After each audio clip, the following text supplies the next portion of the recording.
I'm Ashley Marietta and you're watching The Plant. Today's show is special because we're dedicating it to marijuana heroes across the United States that are making history and fighting for a change in the cannabis industry. First up is a woman who has no problem telling the world that she supports the cannabis legalization movement. Cheryl Shuman, aka the Martha Stewart of marijuana, has been blazing the marijuana trails, appearing on major networks to tell her story about how cannabis saved her life. In 2006, the publicity generated from her personal battle with cancer and subsequent use of cannabis treatments led to her appointment as the executive director for Beverly Hills NORML. As an activist, she's become the most visible woman in the medical marijuana reform movement. Cheryl built the largest cannabis media source in the world with Kush Magazine in 2010 as director of celebrity media and public relations, taking them from $150,000 in gross revenues to more than $6.5 million in revenue in 18 months. Cheryl now manages a $100 million funding facility to invest in the cannabis sector and has personal endorsement contracts with products in the cannabis industry. In a short time, Cheryl secured product placements for products in FX Wilfred, CBS News, The New Ricky Lake Show, and more. Shuman lectures internationally about everything from seed to sale of cannabis plant and is currently working with the prestigious William Morris Endeavor Agency in Beverly Hills for film, television, book, and lecturing deals. Next up is a man who is a great leader pushing for change across America. Steve DeAngelo has been an activist in the cannabis reform movement for nearly 4 decades. His years of hard work and dedication led him to found the Harborside Health Center in Oakland, California. It's a place where patients with a wide range of medical conditions receive safe access to high-quality, lab-tested medicine. Recently, he helped form the ArcView Group, which is a group of investors who are investing millions into new cannabis businesses. As an advocate, entrepreneur, educator, and speaker, DeAngelo has traveled the world speaking about marijuana prohibition. Steve DeAngelo has and continues to make history. Here's another marijuana hero. Dr. Dina is the woman who inspired the hit show Weeds. Though she didn't go to med school and is not a board-certified MD, she is respected in the cannabis community and was given the name Dr. Dina by Snoop Lion for being a pioneer in the movement and fighting to give patients safe access to medical cannabis. She stayed in the shadows for years working behind the cannabis scenes, but now she's out loud and proud of her support for the movement.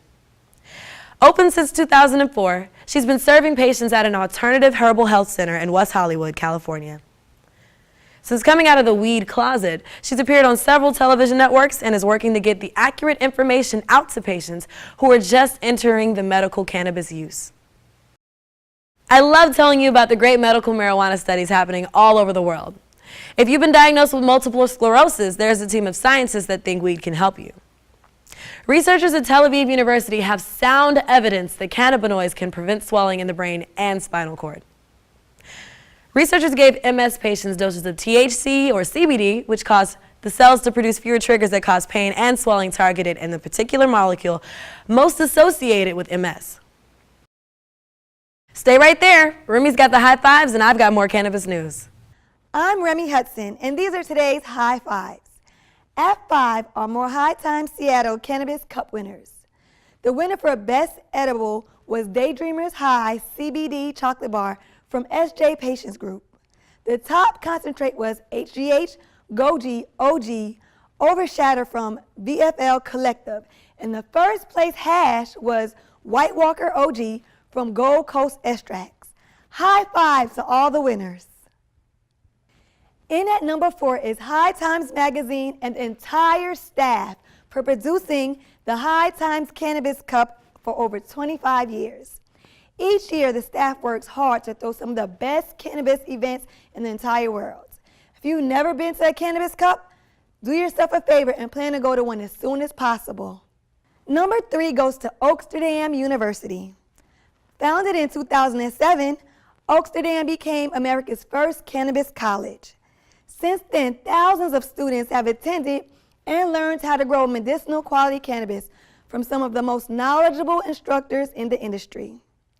What started as a small location is now located on a 30,000 square foot campus that boasts multiple classrooms, 2 auditoriums, a grow lab, and a theater.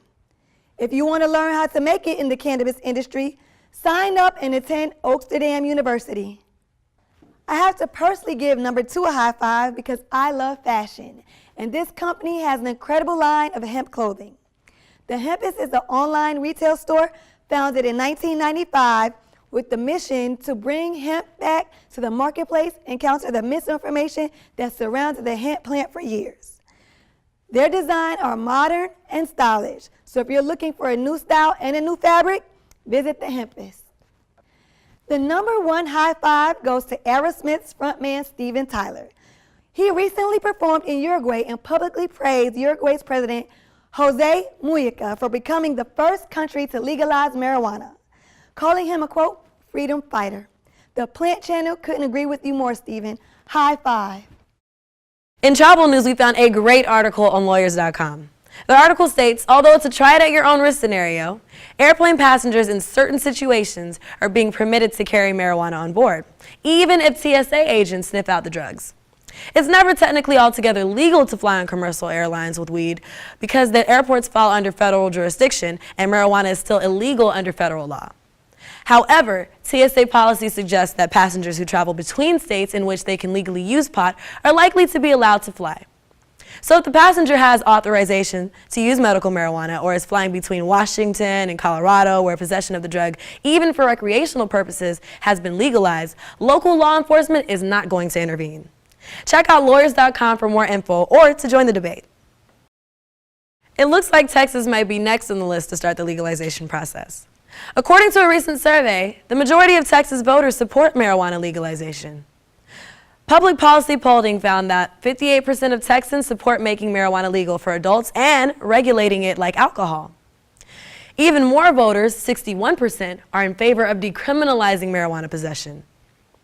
Marijuana Policy Project Executive Director Rob Campia said, quote, most Texans agree that marijuana sales should be conducted by legitimate businesses instead of drug cartels in the underground market. Additionally, the poll found that most Texas voters support changing the state law to permit critically ill and terminal ill patients to use the medical marijuana. The Massachusetts League of Community Health Centers has advised its 36 federally funded facilities not to issue medical marijuana certifications under the state's new medical marijuana law because it is still illegal under federal law. That means more than 600,000 patients will not be able to get it through these facilities. We need the federal government to give official notice that states, and especially doctors, can begin helping patients that want the medicine. It's a shame that even though voters approved the ballot initiative in November, they still have to fight for their right to access medicine that they need. We'll keep you posted on this and many more exciting stories. If you have something you'd like to share with us, tell us on Twitter. See you next time.